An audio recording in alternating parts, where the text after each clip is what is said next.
Let's take a look at the Bransle de la torche by Michael Praetorius. And wonderful to be playing some Renaissance music here.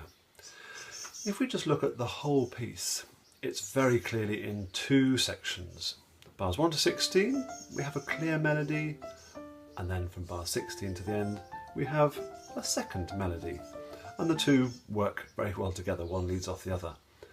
And within this arrangement, we've got the melody played twice. So each section is in fact subdivided into 8 bars, tune in the right hand, repeated then exactly the same tune in the left hand, and then we go to the second section. And the dynamics follow that structure. So we start quiet, loud, and then for the second half, again, quiet, loud, with a slight alteration, of course, at the very end there from bar 29. We'll get there in a moment. Now then, let's think it through. We've got these held notes in the left hand.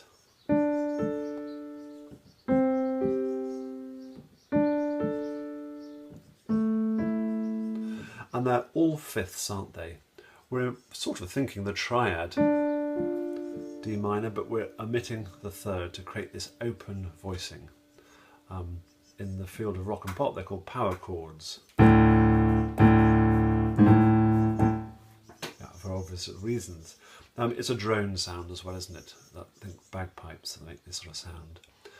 And they are accompanying the tune in the right hand.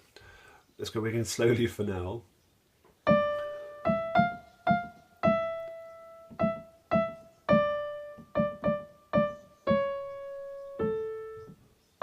So much of the detail here is in the articulation. We've got slurs, we've got staccato dots, and a little later on in bar 8 we've got a tenuto sign. There it is.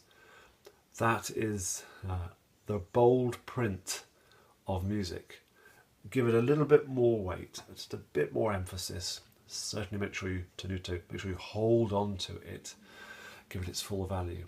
So let me just play through those first 8 bars, the melody in the right hand, and this will be quiet when we come to perform it.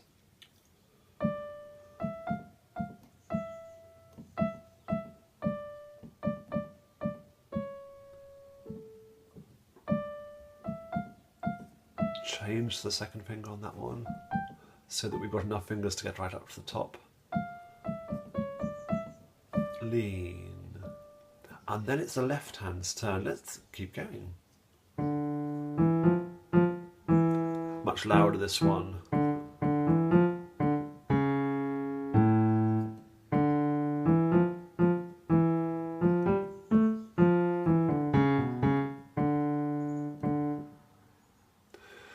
And when you put them together, we need to think about making sure that the tune shines through.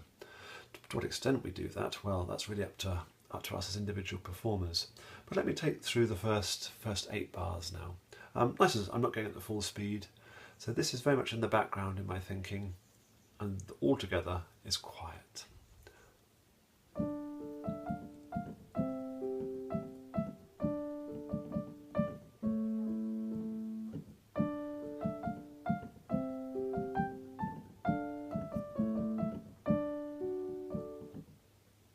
And no pedal at all. This piece doesn't need any pedal at all at any point.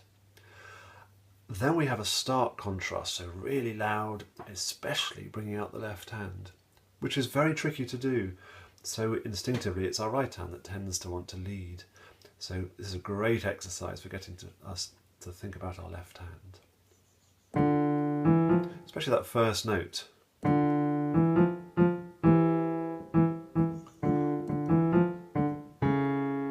Now, I am definitely overdoing this a bit. I'm playing that too quietly. But it does illustrate the point. Let's keep going. And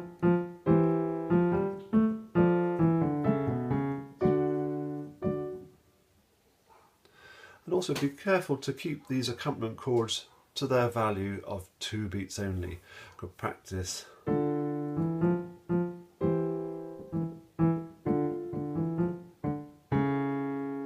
By over-exaggerating that hand movement.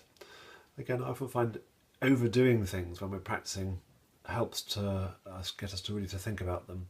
When it comes to performance, of course, we needn't do that. Now let's have a look at the second half. from bar 16, the accompaniment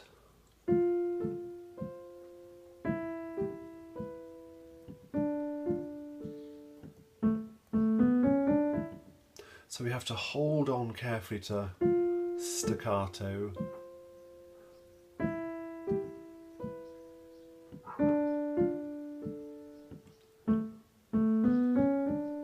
And then it repeats, doesn't it?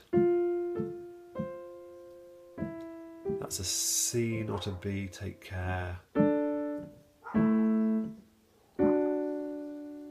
So put it with the tune on the top.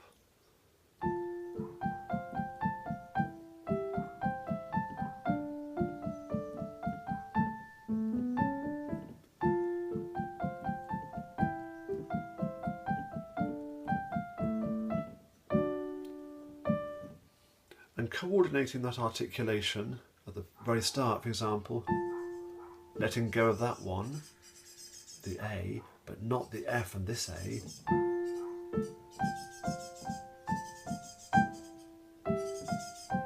And then staccato there, and then in the left hand a moment later, is really tricky. Think through it carefully. Perhaps just starting by doing this.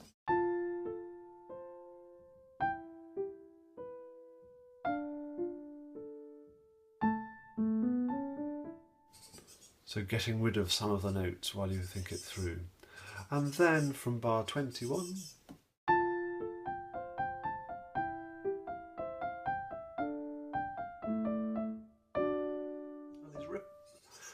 now from bar 25 we've got these ripples in the right hand.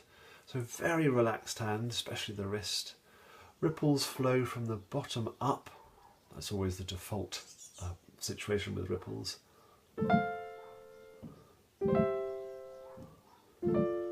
And we're holding on to the notes as we add them in. Don't try and avoid doing that. We're creating the chord. And I'm making sure that the final note of the ripple, the F, lands on the beat.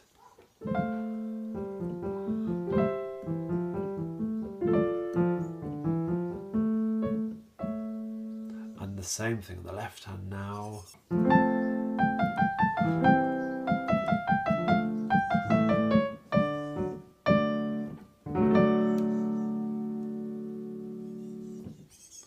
Pause, holding on to that last bar. And I would avoid using any pedal, even on that very last chord. It might be tempting to put a bit to create lots of resonance.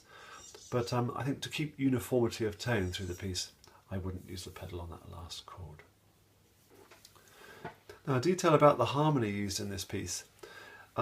It's a typical sort of chord sequence. We're in D minor. So it's using chord 1, chord 7 and chord 5 a lot. And it's exactly the same chord sequence as Greensleeves. Let me show you. If I play through, if you watch my left hand, we'll copy exactly the left hand of this Bransle de la Torche, and I'll put the tune to Greensleeves over the top.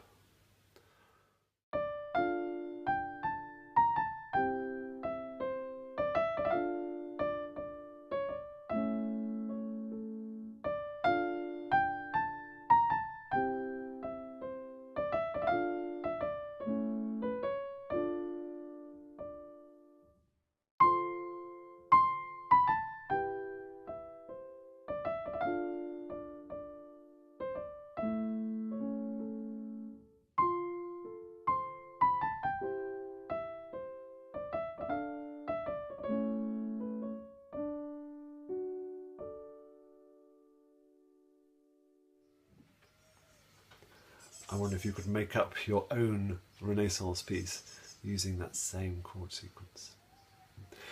It's a great piece, lots of detail in the articulation. Of course, the real speed is nice and lively.